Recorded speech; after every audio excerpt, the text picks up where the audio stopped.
What really happens inside a man's mind when he starts falling for someone?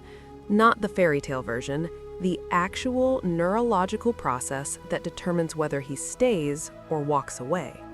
The answer isn't what most people think, and understanding this difference could be the reason your next relationship succeeds or crumbles before it even begins. While the experience of attraction might seem identical across genders, the biological and psychological pathways men travel through are fundamentally different from women. The chemicals, the timing, the triggers, none of it operates the same way. And if you've ever felt confused by a man's behavior in the early stages of connection, this is where clarity begins. According to biological anthropology research, particularly the work of Dr. Helen Fisher, romantic bonding unfolds across 3 neurologically distinct phases, each one governed by different hormones, different brain regions, and different emotional responses.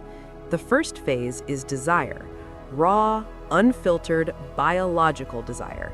This isn't affection, it's chemistry in its most primal form. Testosterone surges in males, estrogen rises in females, and what you're experiencing is the body's reproductive instinct activating. It's the moment someone catches your attention, and your nervous system responds with one clear message: pursue. This phase is fleeting, temporary.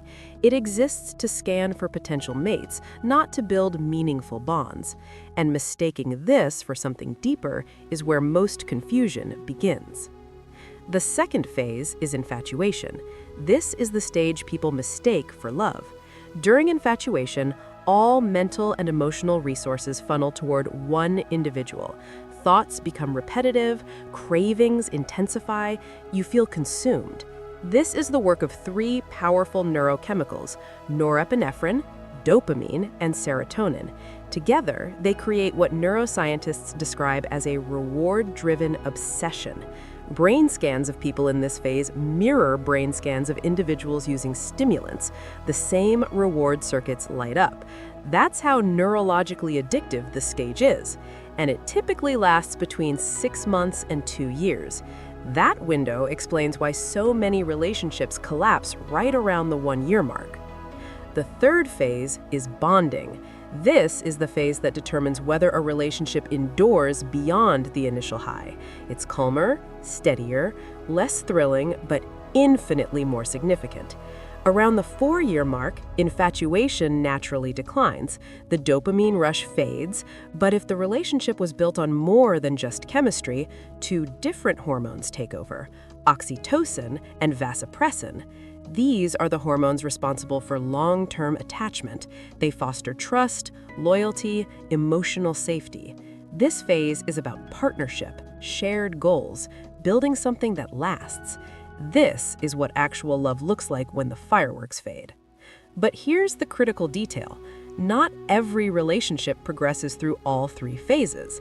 Some men cycle through desire and infatuation, but never reach bonding. Others skip the infatuation entirely and move straight into attachment, something often seen in relationships that develop gradually over time. And some remain locked in the first phase, perpetually seeking novelty without ever forming depth. That's the man who disappears after weeks of intensity. He wasn't pretending to care, he simply never crossed into the next stage.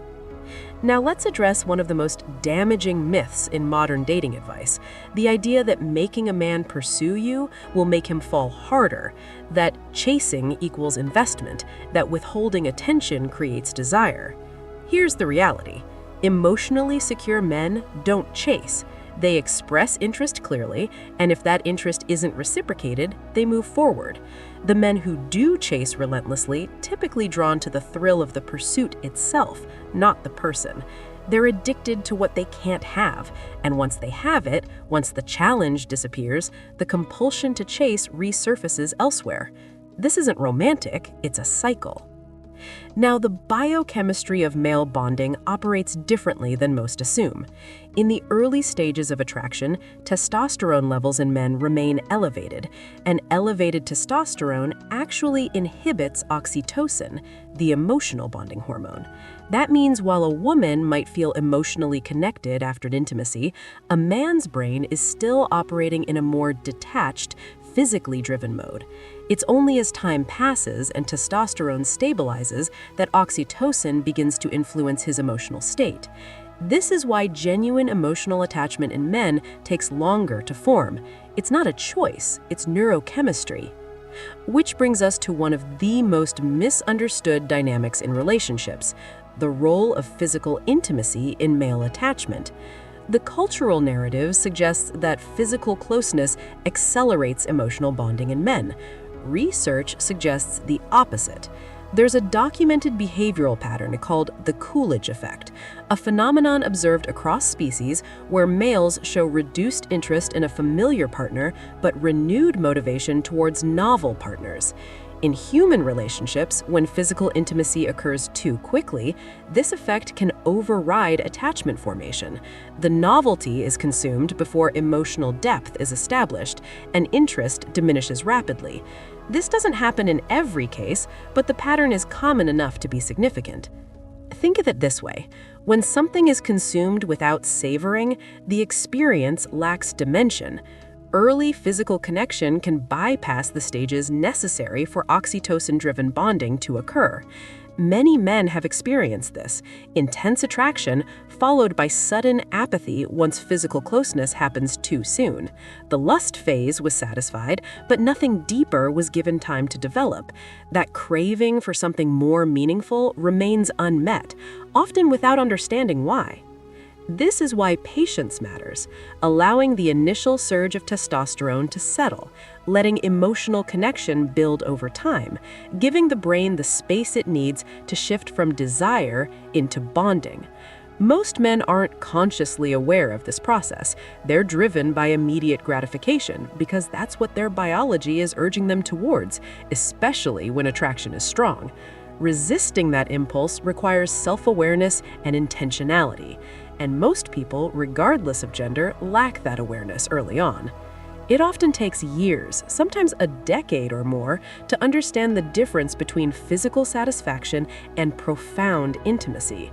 Once that difference becomes clear, once genuine attachment has been experienced, the shallow encounters lose their appeal entirely. What once seemed fulfilling reveals itself as hollow. And that shift changes everything. So if you want depth, if you want a connection that transcends the temporary highs, build slowly. Prioritize emotional resonance over instant chemistry. Let the biology of bonding work in your favor instead of against it. Because real love isn't ignited, it's cultivated. And the relationships that last are the ones where both people understood that from the beginning. That's the psychology. That's the blueprint. And once you see it, you can't unsee it.